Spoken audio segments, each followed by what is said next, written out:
আরে ওই দুনিয়ার মানুষ অন্যের পিছে না লাগিয়া থাইকা নিজের পিছে লাগো। অন্যের দোষ না খুঁজে নিজের দোষগুলা সংশোধন করো।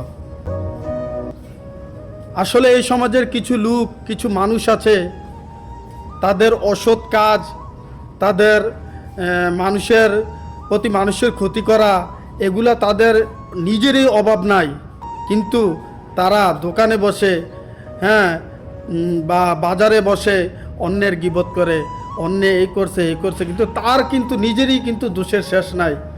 তো আমরা আসলে মুসলমান হিসাবে এগুলা করা ঠিক না।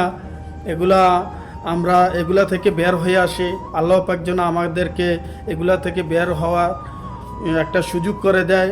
আর আমাদের রমজান মাস আল্লাহ পাক সবাইকে রোজা এবং 5 ওয়াক্ত নামাজ পড়ার তৌফিক দান করুক। আমিন।